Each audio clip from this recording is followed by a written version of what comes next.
This is beautiful. What is that, velvet? Peace and love is the key. You are now about to experience the J&J-Life podcast with your host, Reya'sekhmet. But my name combines Rhea, which means a connection to Ra. J&J-Life podcast, please Smash that like button. Peace and love is the key. Welcome my Up family, Abibi for Hodie, Abibi to me, Abibi Wan. I'm Reya'sekhmet, also known as Reya'sekhi. Thank you for tuning into the J&J-Life podcast. So family, today we do not begin with applause, we begin with alignment. We call forward the ancestors of the word, those who never bowed. We call on the fire of Sekhmet in the order of Ma'at. And family, today isn't playtime, this is nation time. And without further ado, we sit with another one of our truth tellers. She's a truth keeper and she's not here to perform, but she's here to activate. Her name is not decoration, it's a statement. So family, this conversation is for warriors, for those ready to stand tall in their names with clarity and commitment. I speak for the erased, versus sons and daughters buried, for memory stolen and for legacy interrupted. This is nation business, family. Right. So without further ado, please welcome Auntie Rhonda Sekhmet Ra to the show. Abibi Hodie, how are you doing today, Auntie Rhonda Sekhmet Ra, on this fantastic day? Abibi Hodie, I'm doing well. I'm happy to be here with you. It is such a pleasure to meet you, and I'm excited for this.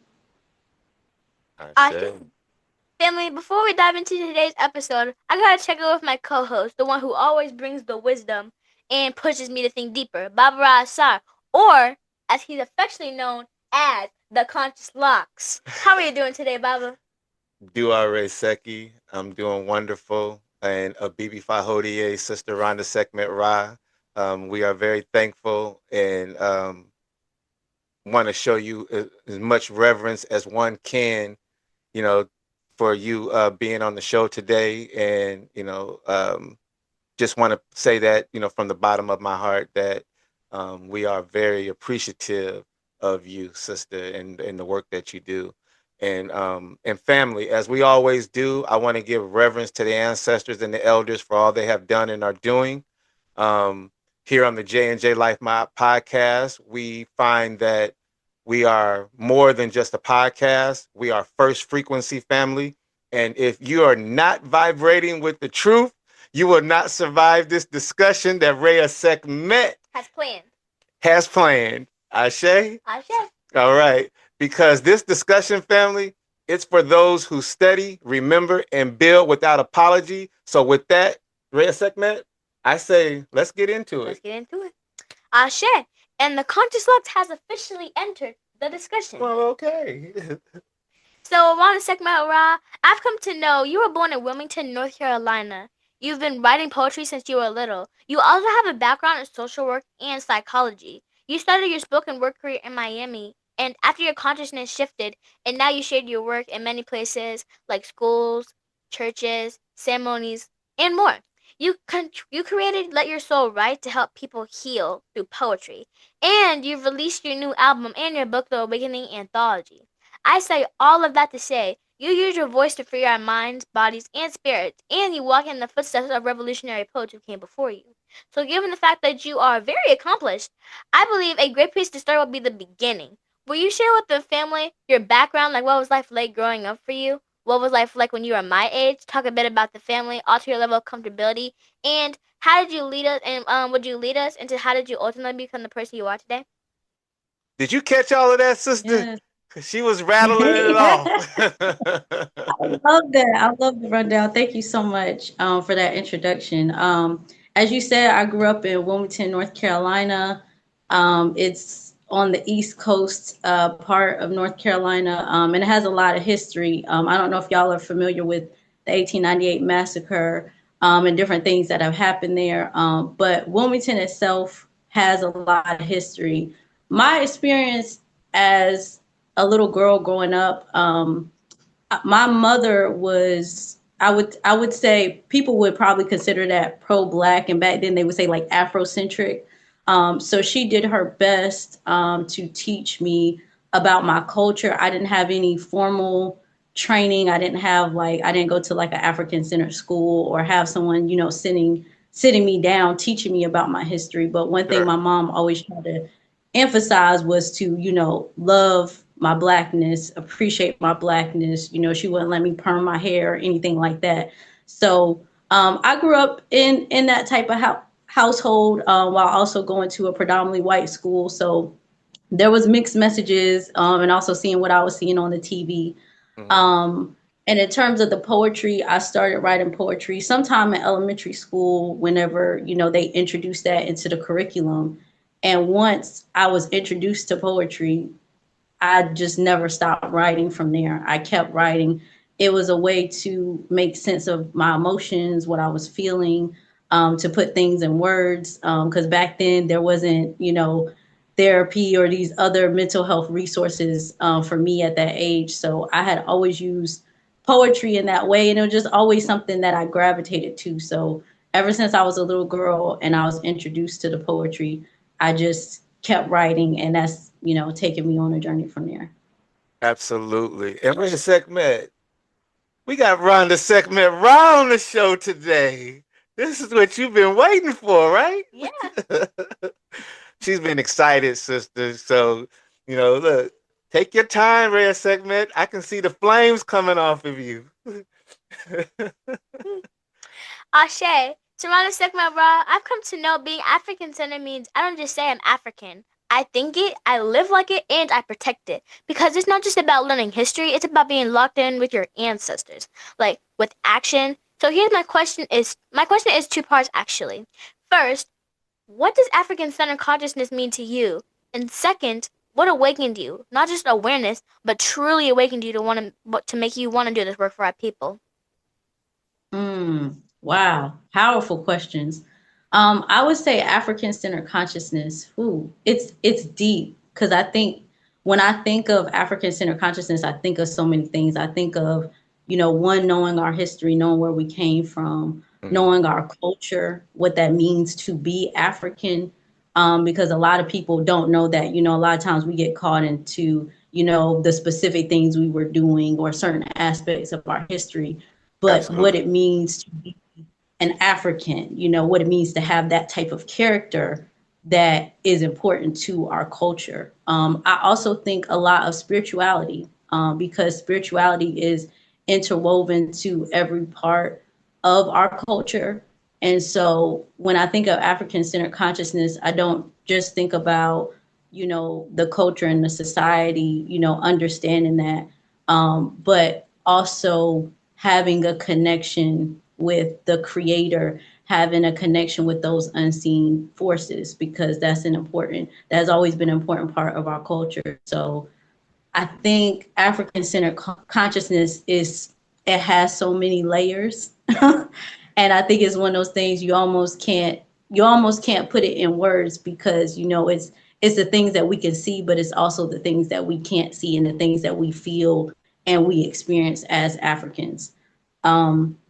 And I think you spoke about awakening, which is important to me, because I specifically remember when I woke up. Sometimes I have conversations with people, and they said they were, always conscious, or they don't remember the specific time, but I remember the specific time. And that's why I titled my album and the book, The Awakening, because that time period changed my life. It was a little bit after the Ferguson uprisings in 2014.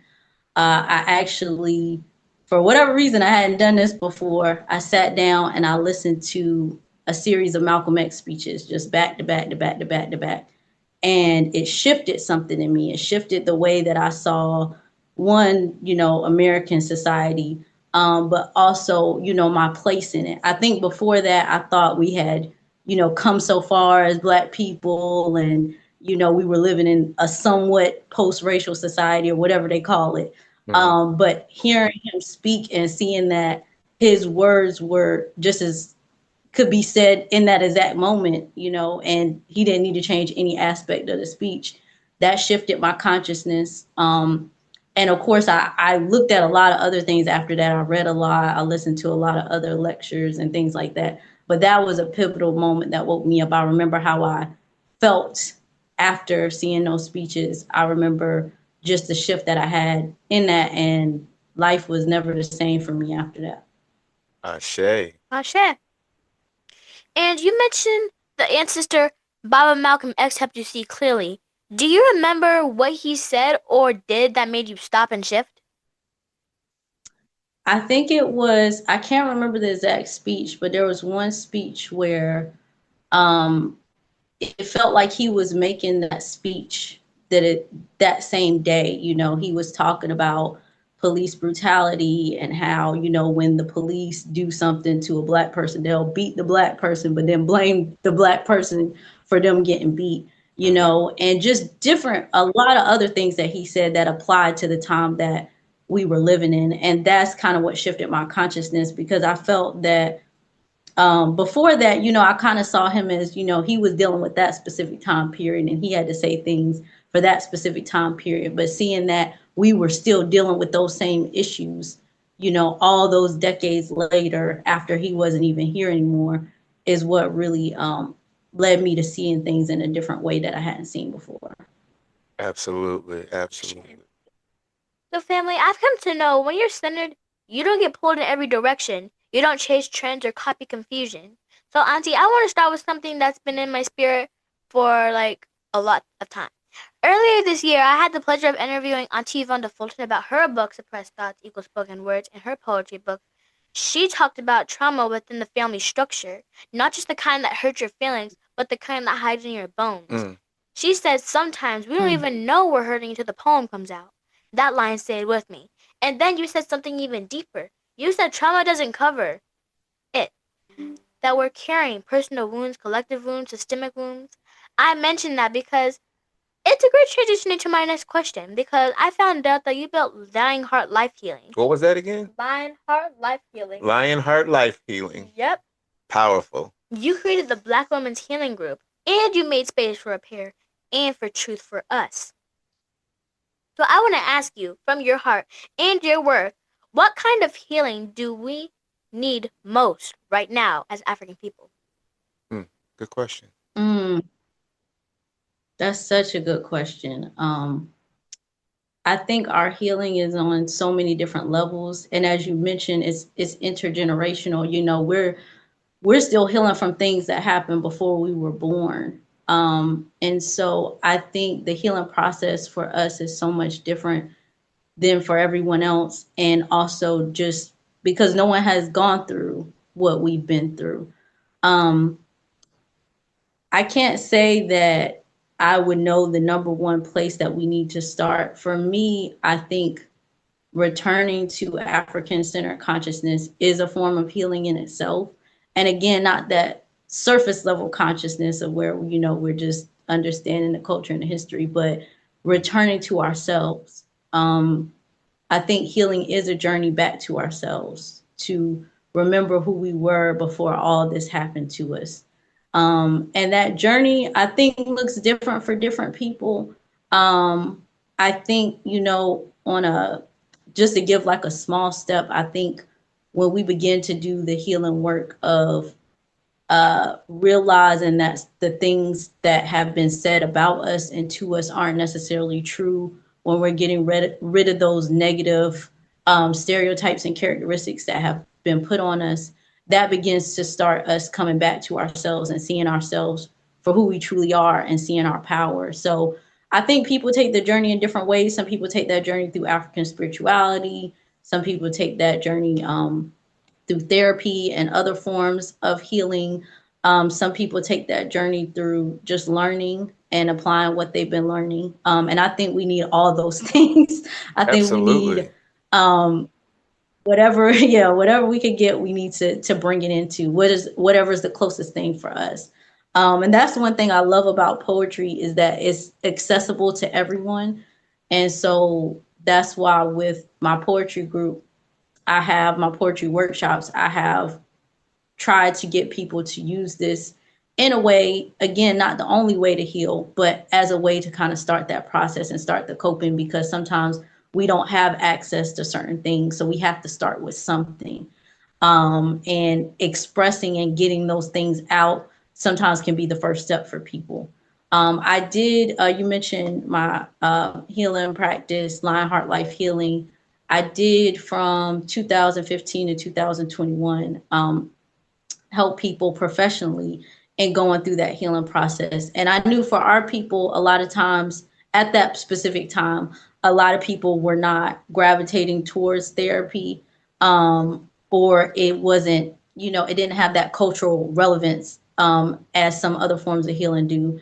So I tried to create forms of healing that our people could resonate with. And so one of those things I did, as you mentioned, was a Black Women's Healing Group, or we would get together every week and use specific healing tools in order to move forward. And also just having conversations about things that a lot of us don't get to have a conversation about, things that we don't talk about in our daily lives, like our traumas, like difficult relationships, like just dealing with depression on a daily basis, actually having the chance to address those things and then doing the healing process together. So hopefully all of that answers your question.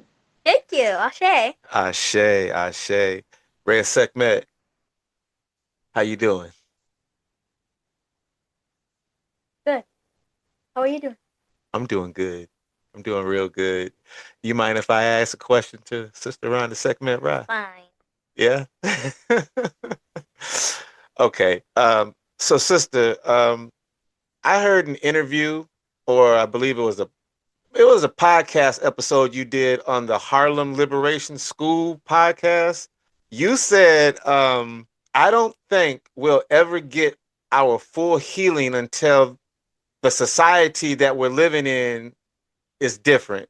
In order for that to happen going forward, we must move towards African sovereignty. I believe that's what it was.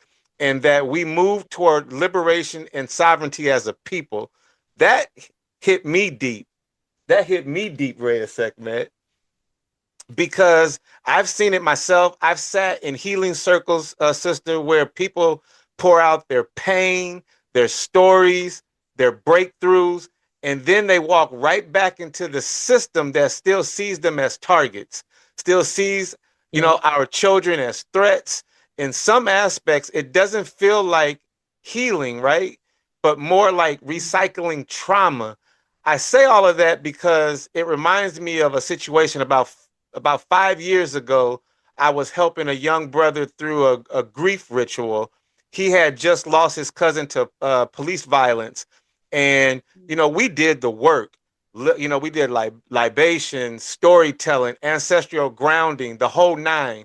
But when he left that space, he went right back to the neighborhood flooded with surveillance, poverty, and silence.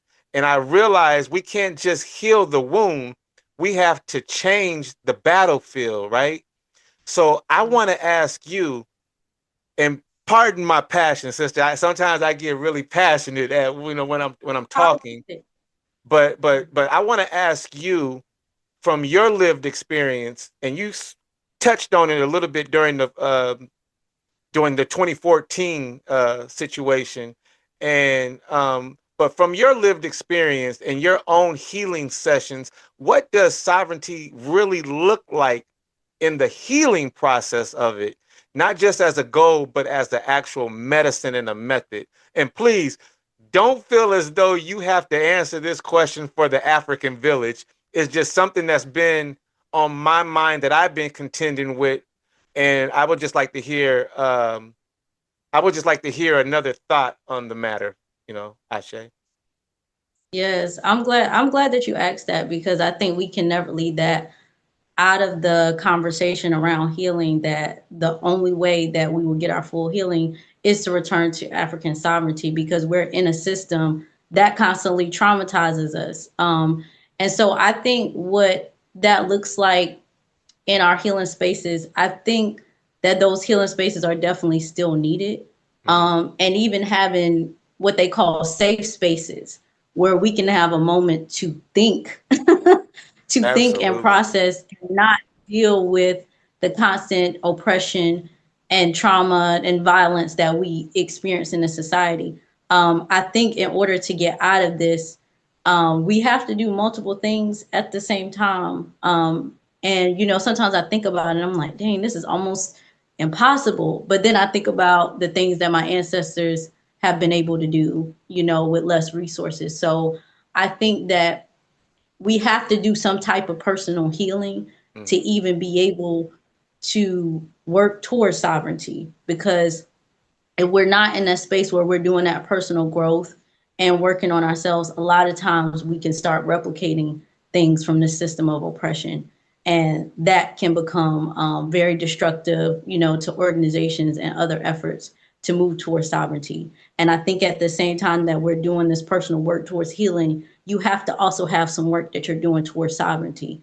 And I think we all have different roles to doing that, but we have to do both at the same time. I have not seen a situation where we could do one or the other. We have to be doing both. And if those things can be merged in some ways, even better. I have been in some healing circles where the conversation shifts to what are we going to do, as Black people, because that's part of our healing. And that's what naturally comes out, when we're in those spaces, when we're amongst ourselves, we kind of naturally start moving towards that. So I think we need more spaces where, it's just us, and they're always listening, but we need more spaces where it's just us. And again, we need to be doing that healing, and we need to also be doing that nation work at the same time. Absolutely. Ashe. For sure. So, Barbara, Asar, do you want me to expand on what Rhonda Sekhmet has just said?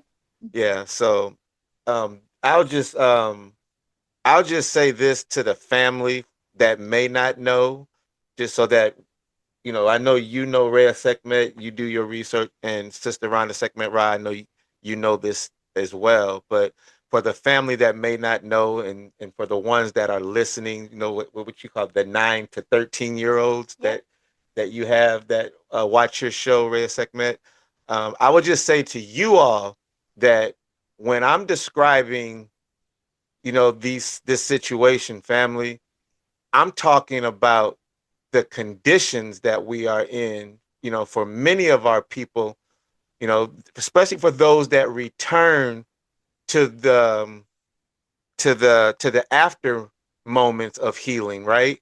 Or that clarity, especially in spaces that are African centered, ceremonial, or emotionally restorative, for that matter.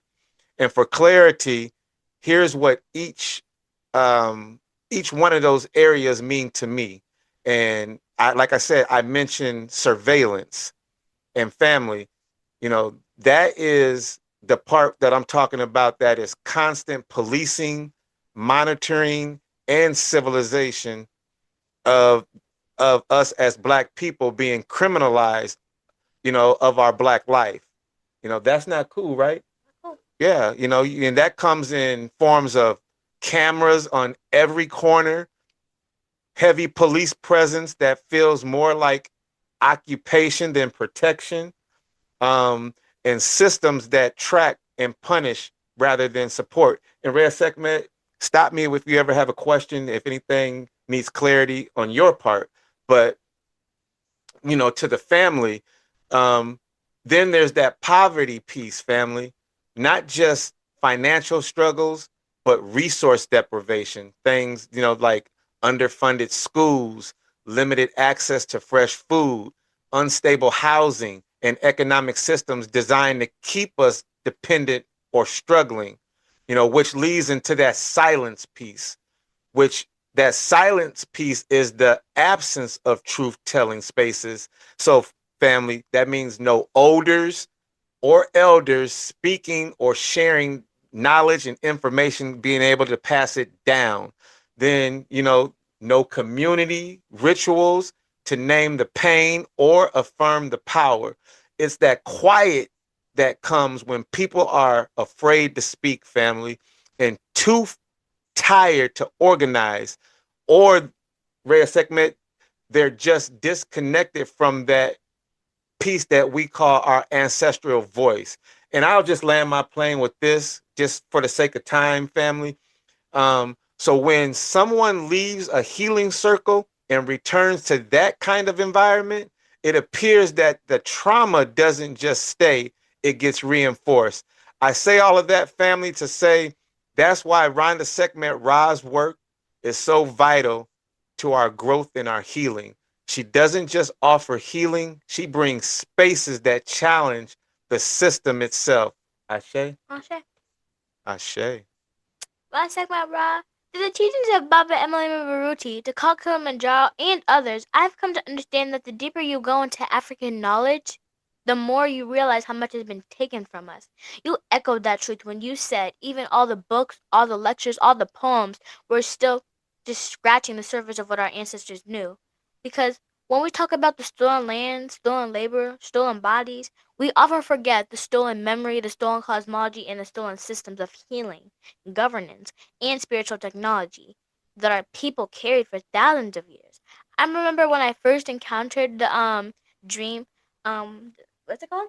You talking about the destruction? Yeah, Yeah. The Destruction by Chancellor Williams.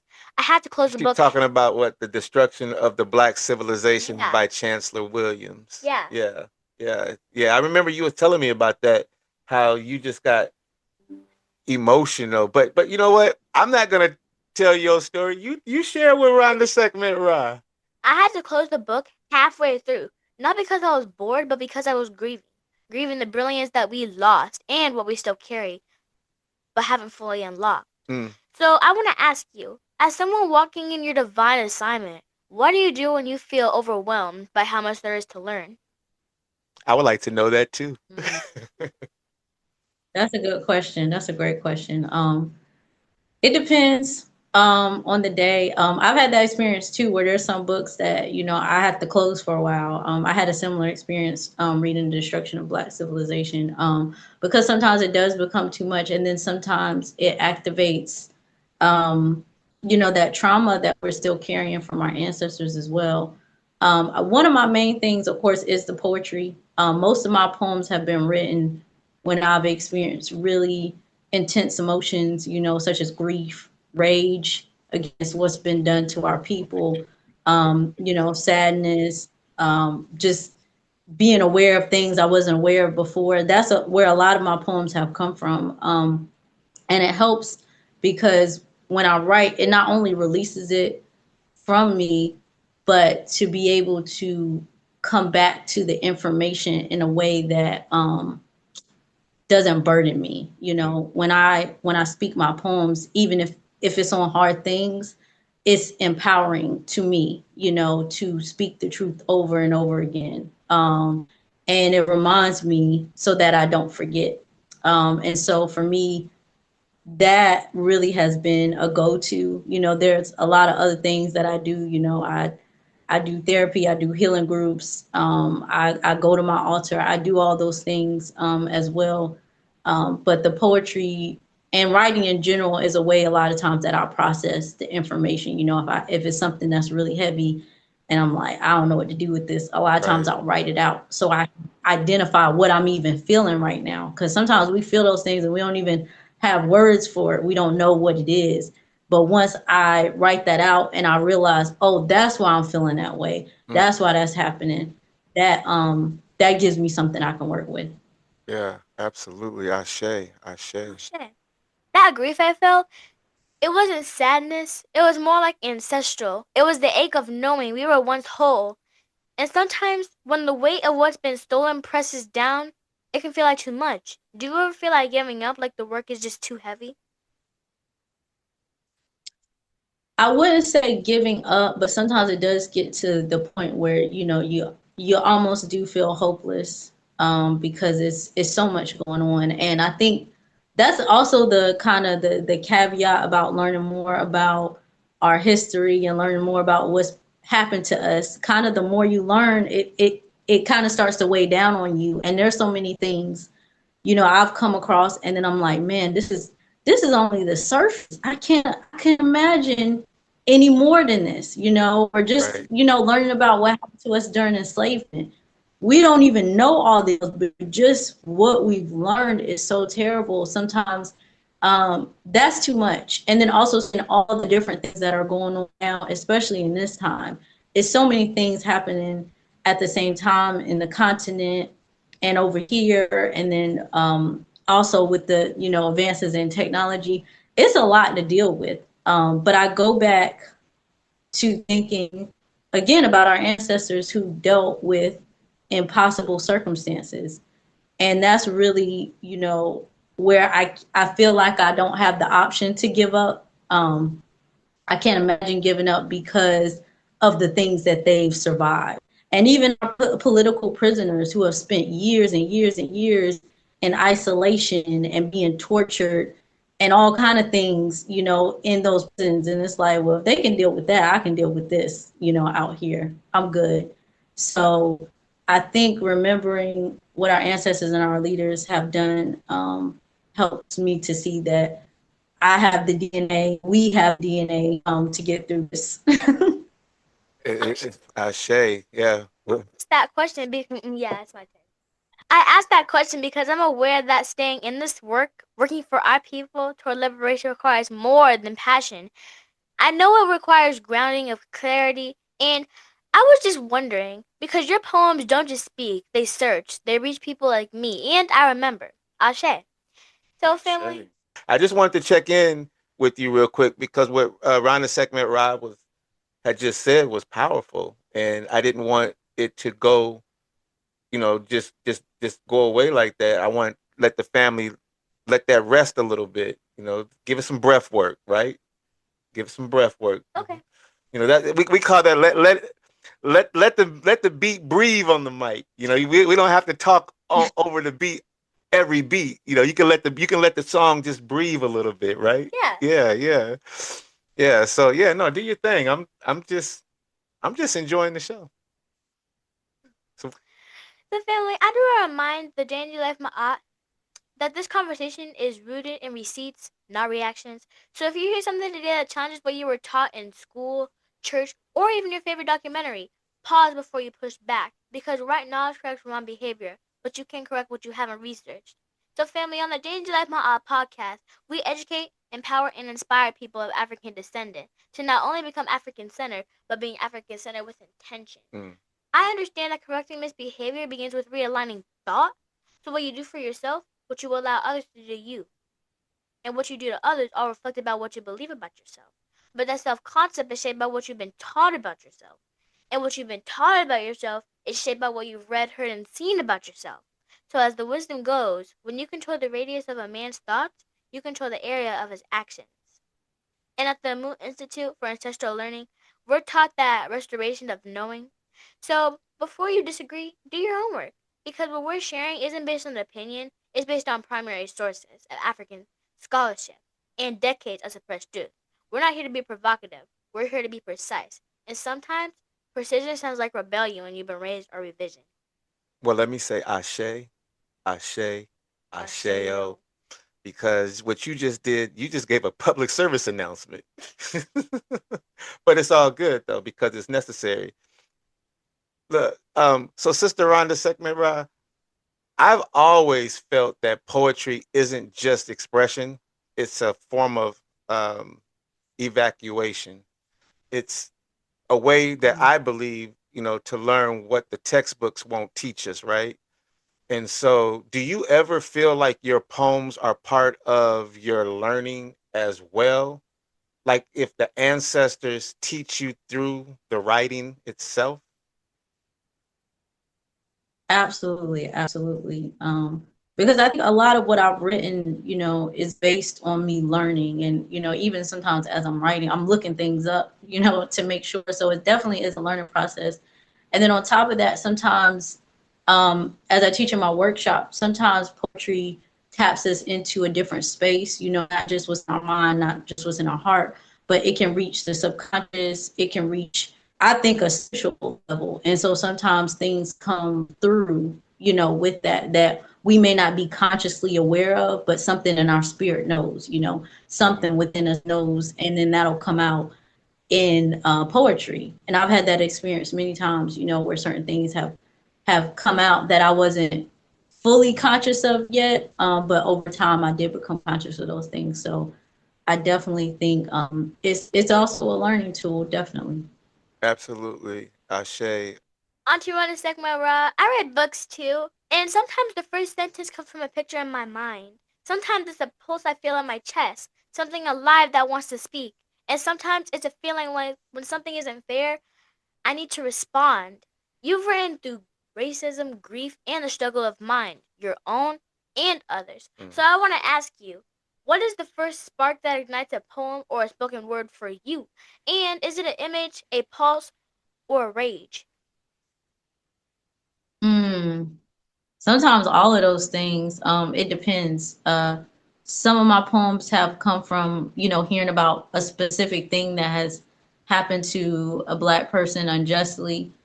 Sometimes it'll be me just, sitting here thinking about stuff, and then something will come. Sometimes it feels like it's coming out of nowhere sometimes. One of my first poems, the first poem in the book, Black is Back, those words just kept coming to me over and over again. And then the poem came out. And of course, it's based on things that I was seeing and different things that were going on. But the way that it was sparked kind of felt like it was coming out of nowhere. But I think, everything has a source. We just don't know how to always identify that source. And then, like you said, sometimes an image, something I see, sometimes I will write poems about nature. I don't have as many of those shared, but sometimes I will write something about nature. And that's just, I might see a leaf falling or beautiful water and something like that and start writing about that. So it could be all of those things. Ashe. Ashe. And again, we appreciate you, sister.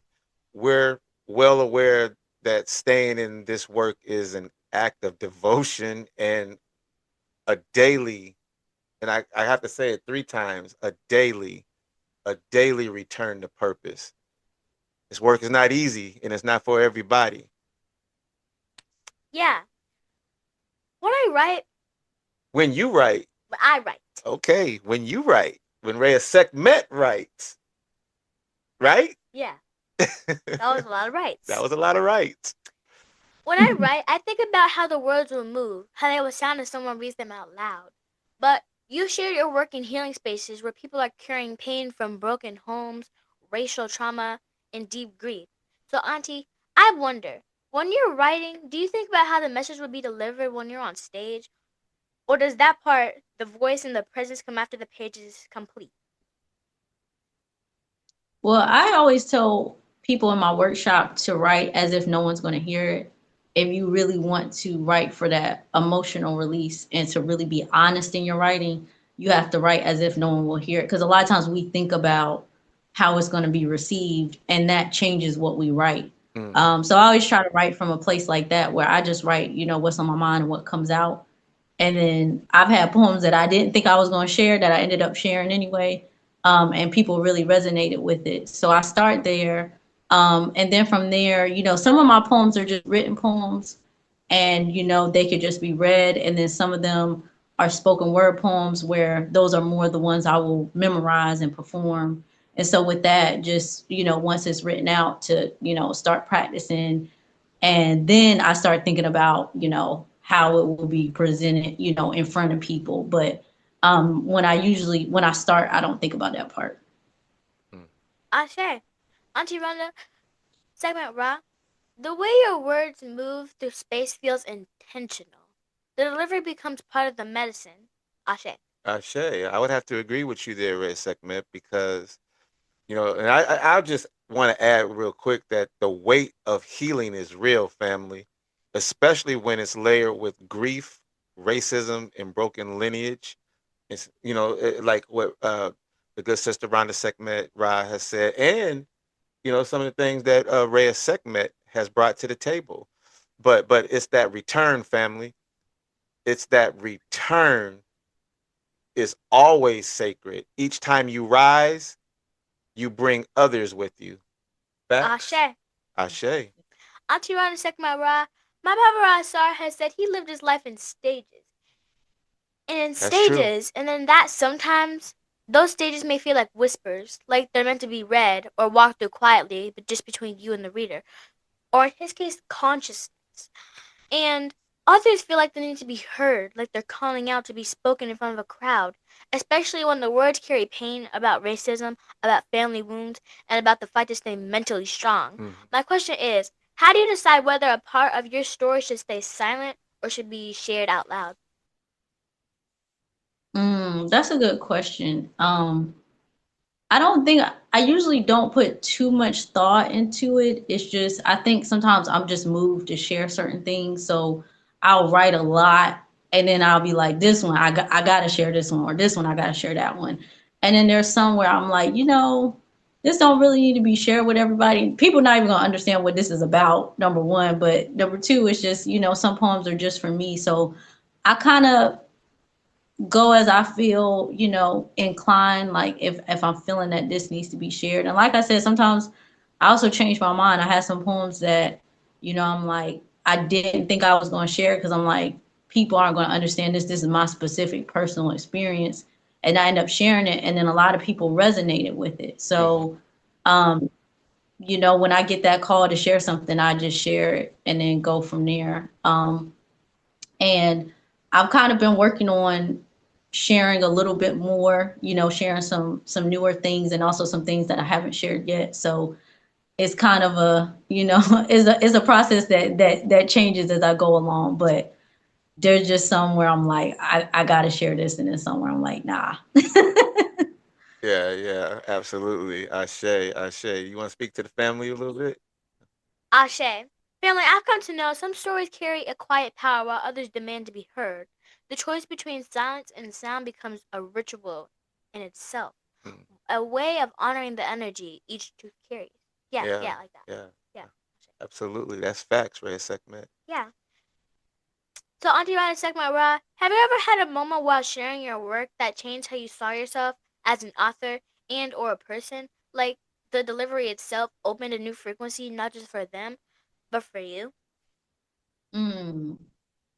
That's a good question. I don't know if sharing a poem has necessarily changed the way I thought about myself, but definitely writing.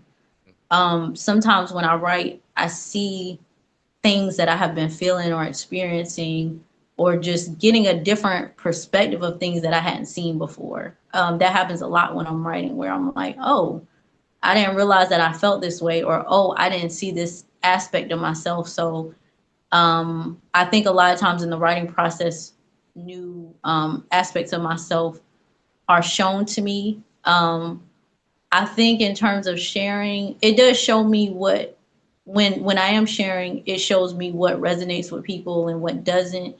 I wouldn't say that I've had an experience where in sharing a poem that necessarily changed how I thought about myself, but definitely in the writing process, yes. Ashe. Ashe. It feels as though that shift is more than just performance. It's transformation. I say that because when your words meet the air and the people, something ancient rises. You become not just an author, but the vessel. Ashe. You have a lot of ashes today. Ashe. Well, there it is. Look, Reya'sekhmet has just entered into the discussion. I've been in the discussion. You just entered that. Absolutely. So I would just say that that the writing becomes a mirror, right? Yeah. A map or even a message. Yeah. Would you agree? Yeah. Yeah, absolutely. Ashe. Children of the sun. It's time to rise again. It's time to rise again. Children of the sun. It's time to rise again. They try to dim your light, but we are back again. Out of the blackness, we are born. Out of the darkness, we come into form. Here in the dark depths, a star is born. It's time to rise again. It's time to rise again. Auntie, I just love how your words hit and flow with so much meaning. I get a revolutionary charge when I say it's time to rise again. Would you honor us by performing Children of the Sun on the J&J-Life podcast in your own cadence and in your own light, as I didn't do it any justice? Oh, you definitely did it justice. But I would be happy to share it if you would like. Absolutely. Yes. Children of the sun, it's time to rise again. They tried to dim your light, but we are back again. Out of the blackness we are born. Out of the darkness we come into form. Here in the dark depths a star is born. Spirit of Ra in human form. No one can stop the sun for life. But believe me, they tried. The clouds may have covered us, But again, we will rise. Our tears came down like rain, but the ancestors have heard our cries. Now we must listen to them. Those who have walked this path before and who knew the way out for sure, who sacrificed their life for freedom. Can't you see that we are all that we have ever needed, children of the sun? Don't forget from where you came. You may not be able to call all your ancestors by name, but you can call the name of the sky, the sun, and the moon. And just like all of the universe, they are part of you. Your skin glistens in the sunshine. That's a form of love I cannot describe. They try to block out the sun, but they can't do it forever. Imagine what happened if we got together and said we won't take no more. If we actually knew what we were fighting for. What if the children of the sun aimed to burn out all the evils of the world and make a beautiful earth for our baby boys and girls? Our mother Africa has been calling to us, but can we hear her screams? The earth heats up and speaks. We can no longer wait. We cannot allow ice people with cold hearts to seal our fate. We've endured enough pain. It's time to feel something else. Why are you afraid when all the cosmos lie within you? Why do you hate yourself when all the world envies you? Why do you feel like you are lacking when you've been given all you need to be abundant and free? Why do you call yourself poor when your mother has the richest resources in all the world? Why do you keep letting thieves walk right through your door? We've forgotten our worth, allowed abuse for far too long, endured the pain with soulful songs, but now it's time for a change. Neglecting ourselves is the greatest sin, children of the sun. It's time to rise again. It's time to rise again. It's time to rise again. It's time to rise again, children of the sun. It's time to rise again. Ashe. Ashe. Ashe. So it's time for a question from the Sekhmet Zone. All right. Are you ready? Are you ready? Yeah. I'm Ashe, Ashe, Ashe-o. Thank you, sister. That was powerful, beautiful. Beautiful. Words Ashe. cannot describe. This is where I will ask you a fun question from the Sekhmet Zone. Something that helps stretch the imagination. But before I ask my question, I want to name two of the many people who walk with me now. I had the pleasure to share this with Baba Baruti, and that is Harriet Tubman and Fannie Lou Hamer. I call them forward not as symbols, but as strategy. I named them first to set the frequency, to honor the way, and to channel the wisdom they refused to bury. I walked with Harriet Tubman because she didn't just flee, she circled back. She moved through shadows with fire in her chest, actually. She risked everything to bring our people back out of bondage. She taught us that freedom is not a finish line, it's a responsibility. I walk with Fannie Lou Hamer because her voice was a blade. She cut through silence with truth so sharp, systems shook. She reminded us that being sick and tired of being sick and tired wasn't surrender. It was sacred clarity. She didn't ask to be accepted. She demanded to be heard. Thanks. And Auntie Rhonda Sekhmet, Fannie Lou Hamer said, there's no need of running or saying you're not going to get in the mess. Because if you're born with a black face in this country, you're already in the mess. So you can pray until you faint, but God is not going to put it in your lap. So family, Miss Tubman and Miss Hamer were rioters. Facts. With that said, now I can ask my question.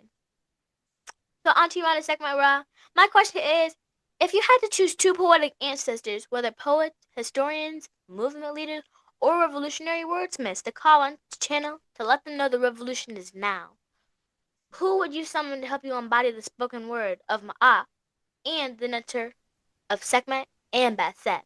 And why those two ancestors? And how did those frequencies live in your voice today? Wow. It's a really good question. The first one I can think of is Gil Scott Heron. That's an ancestor I keep with me because he just spoke the truth raw without holding anything back. You know, he just said it. And I think that's what we need in this time. You know, we don't need any more sugarcoating or, you know, trying to be politically correct and all those things. The truth needs to be said, and not just, you know, from what we think, but from our heart.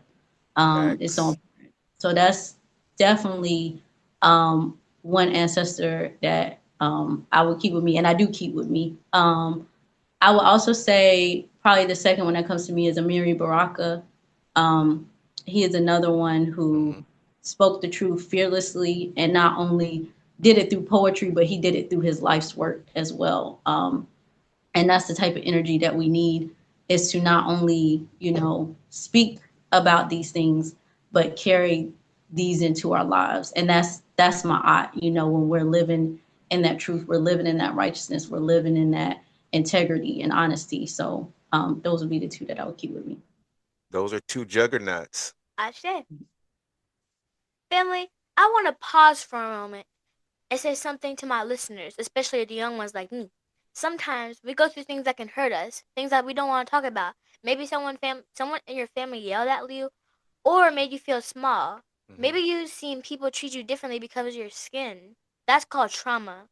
And it's not just a feeling, it's something that lives inside your body, your mind, and your spirit. If we hold it in, it doesn't go away. It just gets heavier. It can make us feel angry, tired, confused, or even like we don't matter. But when we speak it, when we write it, cry it, or sing it, we start to let it go. That's why Auntie Rhonda Sekhmet writes poetry. That's why she built healing spaces, because releasing trauma is how we make room for truth, joy, and power. So if you're listening and you've been holding something inside, just know you don't have to carry it alone. You can talk to someone you trust, you can write it down, you can breathe it out, and every time you release a little bit of that pain, you make space for your light to grow. Ashe. Wow, you just bringing gems today. I appreciate you. Your Ma'atians, as you call them, appreciate you. I'm sure Reya'sekhmet, Rhonda Sekhmet Ra appreciates you. Absolutely. I just wanted to make sure that I got that on record, that you are appreciated. Thank you, Ashe. Ashe. So, Sister Rhonda Sekhmet Ra, you mentioned Malcolm X, and Malcolm is one of our greatest truth tellers, and peace to the ancestor. His words just don't challenge, they reveal. I imagine you've been in rooms where you were sharing your truth and may have made people shift in their seats, or maybe even made people feel even beyond uncomfortable, right? You know that feeling where the air gets thick, but the message still has to land. Yeah. So what's your strategy when you know that your truth makes people uncomfortable, but you still have to say it anyway? That revolutionary spirit that you have inside you, right? Yeah, I think it's just what you said, is knowing that it's the truth and knowing that people need to hear it, you know, and so you have to say it anyway. That's what actually led me to this stage. I don't know if I mentioned this earlier, but even though I've been writing since I was a child, I didn't share poetry publicly until 2014. I never saw myself doing that.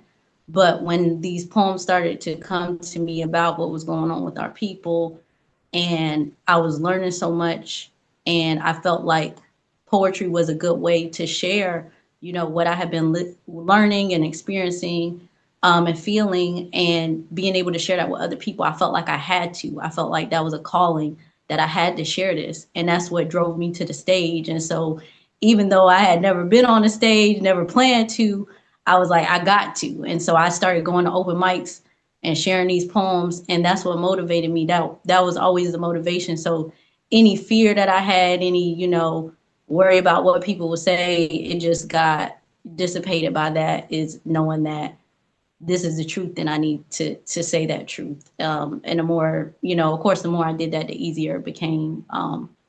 So yeah. Yeah, so it just kind of came naturally. But my follow-up to that is, do you remember your first moment going up in front of people, sharing that first? What was that like? Can you speak to that a little bit? Yeah, I was actually thinking about it as I was just talking. I was in Miami, and there was this place called Speak Miami that I had went to look at other poets, but I hadn't planned to get on stage. But again, after these poems started coming to me, I'm like, I gotta share this. So that particular night, I think I was one of the last people to go, because you know, when you're new to open mic, they put you on at the end because they don't know how it's gonna be. So I was one of the last people to go. I think they were starting to put up chairs, and I started speaking. And I think someone even said something that night, about what I was saying, and someone in the crowd had responded to them. But it was, you know, it was a lot of course, anxiety about getting on that stage. But again, I was motivated by the message, so I just did it. And whatever responses I get, I got, that didn't really matter to me. It was about just saying what I need to say. Yeah, So. yeah. Do I, sister, for that? Shit. Yeah. Auntie, Gil Scott Heron said the revolution will not be televised, but I wonder, will it be spoken worded? Mm. Will it? Actually, will it rise in rhythm or metaphors? When you write, when you perform, what does the revolution look like between your metaphors?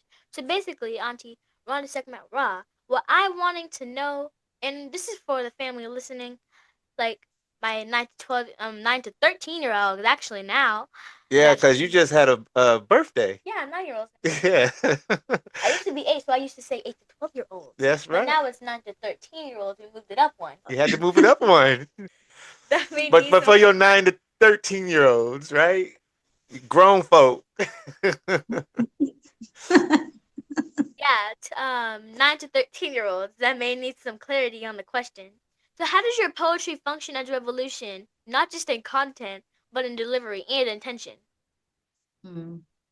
Well, what I hope is that just as, revolution is about, changing a society, changing a system, I hope that with my poetry that I'm changing those mental systems, the way that we are looking at things, saying the things that haven't been said yet and giving a whole different way of looking at it. And hopefully with that also motivating people to change and also feel that they have the ability to change things. Because I think a lot of times when people look at what's going on, with racism and stuff like that, I used to hear things all the time like, well, it's always been this way, it'll always be that way.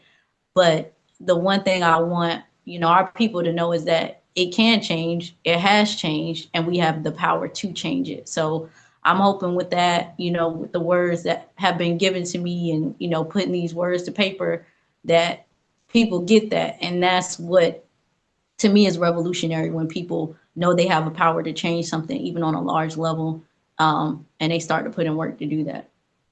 Absolutely. Absolutely. Sure. Ashe. And actually, I've heard folks say reclaiming a name is like planting a flag, and I'm definitely interested in your name. Will you share with the family about your unique name and what it means, or what it means to you, and how the name Rhonda Sekhmet Ra came to be? Absolutely, absolutely. And I love, when I got your email, I'm like, oh, my namesake, I love it. So then, of course, my first name, that was the name that was given to me by my mother. And I haven't been led to change it yet, but I wouldn't say that. I would say that it's possible that I may change that in the future. Sekhmet, that name actually, how it was originally introduced to me. As I was just starting my journey, I may have been a year into, waking up and realizing what was going on. One of the members of my organization, he said, I came across, this African deity and it reminded me of you. And I was like, man, whatever. And I was like, I didn't even want to look at it, but I was like, let me look at it. Cause I'm like, he don't know me like that. So I looked at it, and when I saw the description of Sekhmet and I learned the stories of Sekhmet, I was like, it was like a instant thing. I could never let that name go. And the thing that resonated with me the most is that Sekhmet represented both healing and war. And I think a lot of times people aren't able to put those things together, but both of those things were important to me because I knew, we need healing. Healing has always been important to me. That's something that, I chose to incorporate in my life personally and professionally. And then war, because we are in a war, we are being warred upon as African people worldwide. Absolutely. And we need that too. We need to be able to respond. And so, and also seeing the connection between those things, that part of the war is healing. When you're fighting for the right thing, that is a form of healing. And so that's why Sekhmet has always resonated with me. And of course, Ra, which in the ancient stories is her father. And that's why I took on the name Rhonda Sekhmet Ra. And so, yes, that Sekhmet has always been very important to me. And I think always will be. Absolutely. Beautiful. And I remember when you came to me and So just quickly, I just want to say, Rhonda Sekhmet Ra, that when Reya'sekhmet was 6 years old, her mother and her brought an idea to me. It was Reya'sekhmet's idea. She wanted to. She's homeschooled, by the way. Let me start there. With her being homeschooled, we have the opportunity to provide information from an African centered perspective and thought. So she has been learning ever since she's came out the womb. And she brought a story to me one day. She was like, Baba, with all that I'm learning, I want to share what I'm learning in real time with the world because I have something to say, is what she said. And then she said that she wants to wake our people up. And I was like, hey, this is a 6-year-old talking. I'm thinking, okay. So she designed her own logo. She created her own podcast. And I was like, wow, this energy here is amazing. It's coming from somewhere. The ancestors are speaking. And as like you, when I started doing my research and diving deeper into the Netaru, I was thinking Sekhmet. It was coming to me, Sekhmet. And then what solidified it was when Reya'sekhmet came to me and she started telling me this story of Sekhmet with Ra sending Sekhmet. Do you still remember that? Yeah. Yeah? How did you do it? How did you share? You was like Ra? So here's a new perspective that I'm saying it from, but in details. It's where Ross sent Sekhmet down to slaughter all the people that were messing around and fooling around and not actually taking the information that he was giving them. It wasn't living in my eye. They weren't living in balance and harmony. So Sekhmet came down and slaughtered them, but then she got bloodthirsty. So then Ra, to stop her, poured wine in the river, and Sekhmet thought it was blood and started drinking. And then she fell asleep, and then Ra took her back. Yeah. Ra, Basset, they all took her back because Sekhmet is the actual destruction. Right. And so when she brought that piece to me and I started reading deeper about the power of Sekhmet, it resonated to the point that I'm seeing this glow and this aura of her, of Sekhmet, because that was Sekhmet the extreme. But Sekhmet is also that affection, that love for the family and the pride, lack of a better term. But Reya'sekhmet is representing all of those things: protection, war, healing, so on and so forth. But she also has that Basset side to her too, because you got to have that balance. But don't get it twisted. Basset is still a Sekhmet. She'll just talk to you first. Exactly. I say all that to preface. I think that Reya'sekhmet, how about you share a little bit with Rhonda Sekhmet Ra on your name transition? we try to, you know what? We try to make our interviews light and fun, as well as bringing real serious questions and responses to our show. But that's what I believe is different from what Reya'sekhmet does to all the other reactionary podcasts. And no disrespect, and not trying to put no other podcast down, but we have a lane. We don't do this podcasting stuff because we're trying to get likes and followers. Like I opened up with, she said that she has something to say, and that's why you see us on these channels and in front of the world. But when that time comes for her to put the mic down and pick the book up, it's all business, right? Business. Nation business. We don't play while we work. And we don't work while we play. There you go. Why don't you share a little bit with Rhonda Sekhmet? I'll share.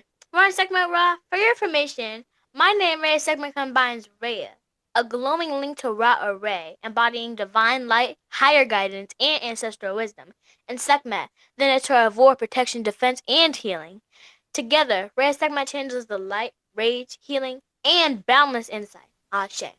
Ashe, and you gave Rhonda Sekhmet Ra the condensed version, huh? I understand. And sister, yeah, exactly. How are we doing on time? We just got a couple of more questions, I believe, and then yeah, that's where we're at. So how are we doing on your time? Yeah, we're good. Keep going. I'm enjoying this. Auntie Rhonda, you said your legacy is not about poetry, it's about power, internal and collective, and that you want our people to know they can change their reality. What do you want your legacy to be? Not just as an artist, but as an African-centered woman. Beautiful. That's a good question. Well, I think in part, a lot of times I think about the poetry, what I want to leave, after I'm gone. I want, the poems to still be there. But what I want people to know about me is that I love my people. That's number one, that I love my Absolutely. people. And I did everything that I could to work towards African sovereignty in that process. Beautifully said. But what do you hope your audience carries with them after hearing you speak? That's a good question too. I hope that they remember the things that have probably been dormant inside of them. So they remember who they are as African people. They remember the power that they have as African people, and that their consciousness is either affirmed or it's awakened, after they hear that. When you Understood. conduct your healing session, that's one line or something you've written and said aloud or heard in your circle that may haunt your thoughts or heal your soul for that matter. You get what I'm saying? Are you asking her when she conducts her healing sessions? Yeah. Okay. Yeah. Yeah. So basically, the question is, and correct me if I'm wrong, but when you conduct your healing sessions, what's one line or something you've written, said aloud, or heard in your own inner circle that may haunt your thoughts or heals your soul for that matter? Has there been anything that has stood out to you on one side of the spectrum or the other that has really, stayed with you? That's a powerful question. I think over the years, I've heard a lot of things that have resonated with me. I can't remember anything specifically, but I think a feeling that I always remember when I'm in these type of spaces, whether it's a healing circle or a poetry group, when I hear someone say something out loud that I've only said to myself, Right, or that right.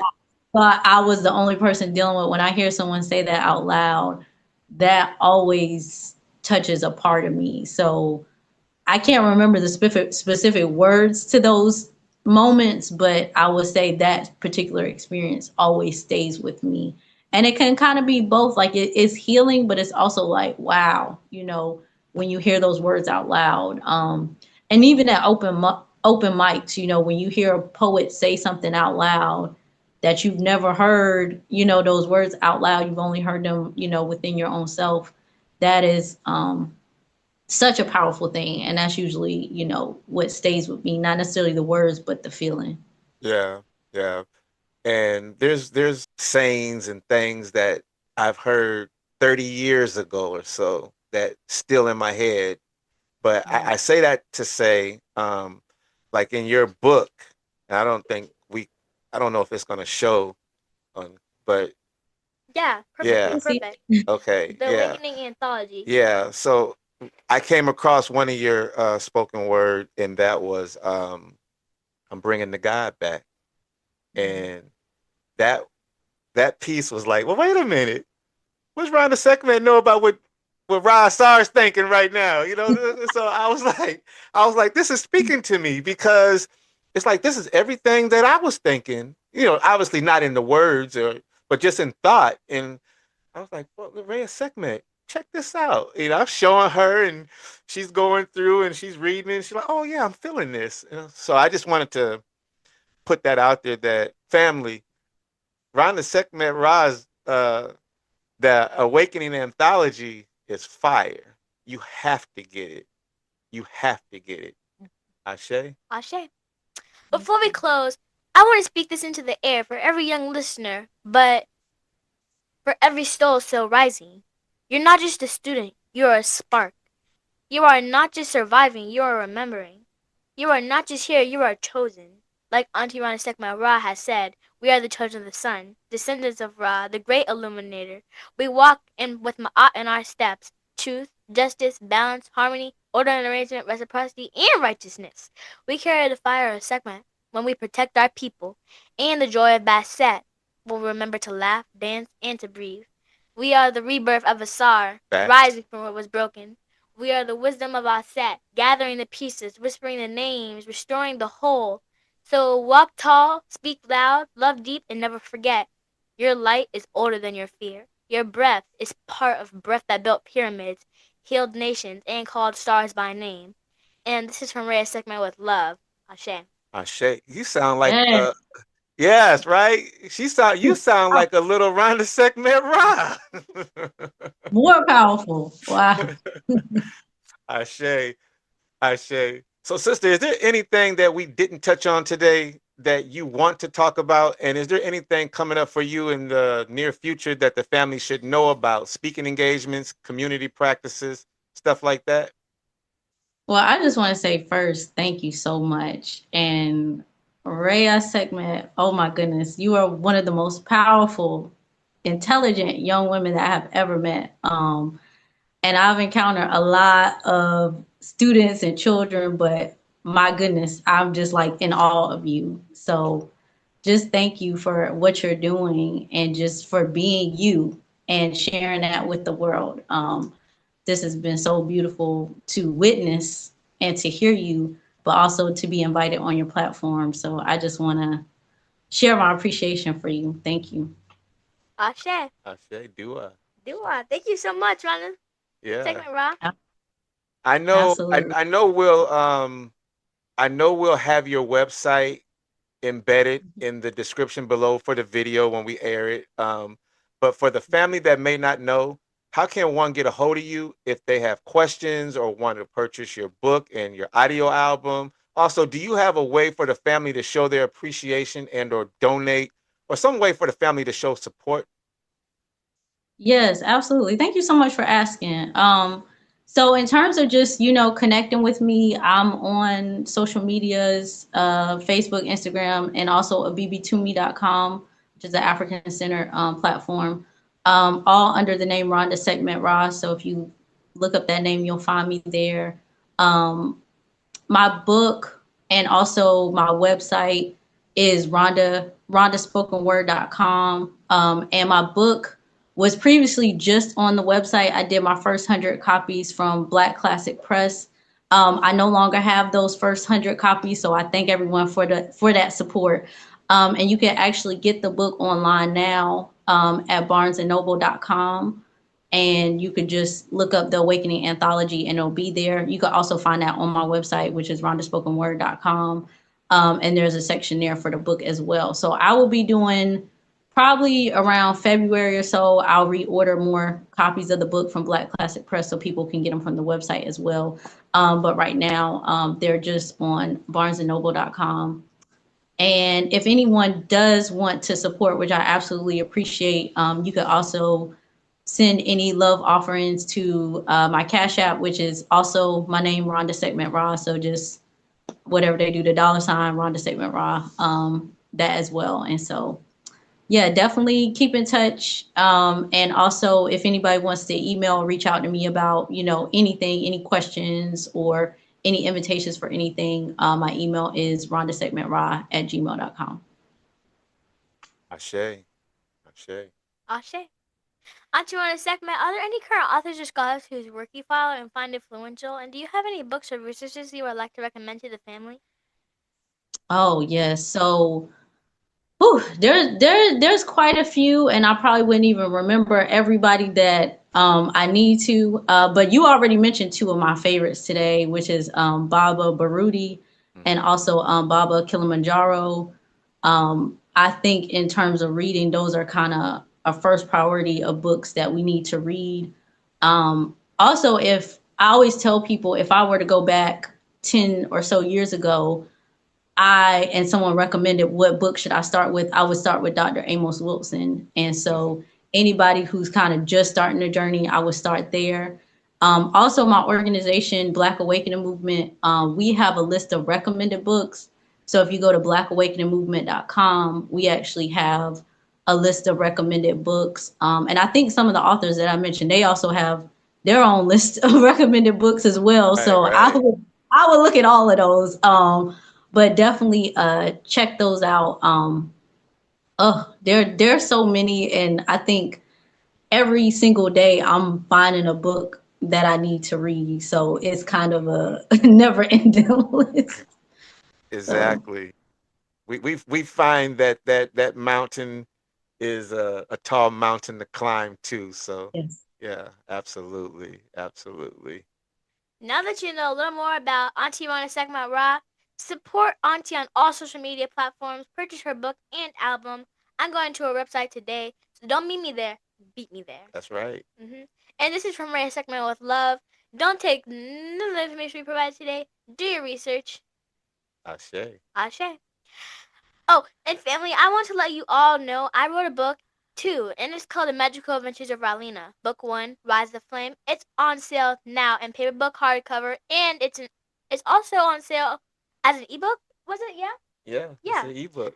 You can go over to Amazon.com right now, type my name in the search bar, Reya'sekhmet, and get your copy today.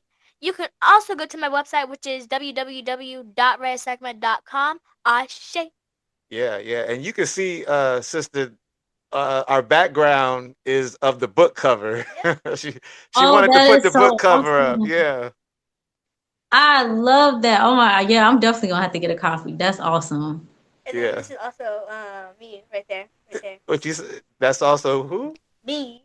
I don't know that. I Oh, don't know that's that little you. girl. That she looks like you. No, she is me. She's you? Yeah. Well, all right. All I right. love it. Ashe. So Reya'sekhmet, since we're on the book, why don't you share a little more with the family about what the book is actually about? Actually. You threw out your website and you did a beautiful job with that, by the way. But share a little bit more about who is Ralina. Let's see. So family, my book is about a girl named Ralina. She's got the instincts of a wolf, like super hearing and strength because she's an alpha. Ra gives her the gift to channel the warrior energy of Sekhmet and Basset and the ability to move through realms using her Ankh. She's going on like these magical adventures with her baby sister Katrina, and together they ride a mystical train into the lands of Kemet and Kush. I know it's African centered, and I wrote it with the support of Barbara Asar, and I wrote it so it's all mine. It is all yours. Oh, that is awesome. Yeah, yeah. That's And amazing. and there it is. Reya'sekhmet has landed once again. We can no longer pretend like this. We don't know. There's only one way to go. Get out in mind. Get out in body. Get out in spirit. Get out. Get out. Get out. Auntie Rhonda, I tried to speak it, but it didn't line right. The weight and the power, it belongs to your voice. And as we round out our discussion, I want to give you the final word. When you honor us by reciting another one of your poems, it doesn't have to be Get Out. It's just that your cadence and your charge inspires and motivates me. Ashe. And that's if you want to. So there's no pressure there. You know, we just want to give you the last word. Whatever you want to say. Whatever you want to say. Absolutely. I think I'm gonna do that. I'm looking for it now, the Get Out poem. I'm gonna actually read it from the book. Because that's actually one of my favorites. I don't get a request to do that a lot. So when you said request, I was like, oh, okay, let me. She let gravitated. Just real quick. Reya'sekhmet gravitated to it when you sent the book and you autographed it, and she was reading it. She actually she read through the whole book, but out of all of them, you said all of her spoken word was beautiful. Yeah, but but my two favorites were Children of the Sun and Get Out. Wow. Those are actually two of my favorites. And for some reason, I don't get a lot of requests, especially for Get Out, but that's one of my favorites. So I appreciate that. I appreciate No that a problem. lot. You are. So I'll go ahead and share this before we get out. Here we go. They give you poison water, then tell you to drink up. The TV is filled with gold diggers and sluts who sell their soul for paper money no longer backed by gold. You spend more time in prison fighting for freedom than for raping a child. The government is filled with pedophiles, bloodsuckers who practice rituals of the occult, stolen ideas, blood money, false power they use to inflate the illusion of their grandiosity while they practice hypocrisy. And our eyes are closed as they keep guiding us to hell on a spiritual and physical plane. We listen to the same lies over and over again until they become our reality, giving up our power to inhuman beings. Go within, the martyr cries. Depart from her wickedness, the prophet cries. Come out of her, my people, run. Go and get your gun. Go and get your son and your daughters. Get out of this Sodom and Gomorrah. Who could imagine this horror? Evil is justified while justice is condemned. We still sing hymns of our enslavement, forgiving with our faces pushed down on the pavement. Why do you trust those who have oppressed you for centuries? You've become infected with their disease. You have made sense of the insanity. Get out. Seek Lisa. Listen, the ancestors cry. Get out before you die. The way out ain't through no airplane or door. The way out is the way in for sure. Go within, reclaim your soul. Liberate the mind that the devil stole. Reclaim your power and reclaim your destiny so we can finally be free. The years grew on us. The pain grows on us like mold. My people, it's time to cleanse. Behold, we must cure and purify. Cry if you need to, but don't let that lead you. Lead with spirit, not emotion. Spirit is the wave in the ocean of God. We are all part of God. We are God. We are gods. We can be the devil too. If we don't get it right, I beg you, get out of this wicked place. Reclaim your sacred space. Reclaim your name, your tongue, your love for everyone. Reclaim your connection to nature, your connection to the all. Watch this wicked system fall. As you build a new heaven and a new earth, put your seeds in the dirt. We have already seen the worst and dishonored our children with our passivity. When will we say enough is enough, you see? When will we stop condoning evil just to maintain the status quo? We can no longer pretend that we don't know. There's only one way to go. Get out, in mind, get out, in body, get out, in spirit, get out, get out, get out. Ashe, Dua. You are. Beautifully said. Thank you so much for having me. I so appreciate this. This has been great. For Well, there you myself. have him. There it is. Until next time, please absolutely divide, like mine, and subscribe. Study Rhonda Sekhmet Ra's work and educate yourself, family. Sacrifice and pay the price. Abifa Hodie, Reya'sekhmet is out. Abibi Fahodie. Hodie. Peace and love is the key. Ra represents the essence of truth, justice, harmony, balance, order, and germane trait, which is blasphemy and righteousness. J&J-Life not podcast. J&J-Life not podcast. The J&J-Life podcast was created to give the family a place and platform to embrace their spiritual awakening and consciousness. J&J-Life is dedicated to showcasing the beauty of our culture, educating our people and those that want to learn this work. Smash that like button. Peace and love is Nikki.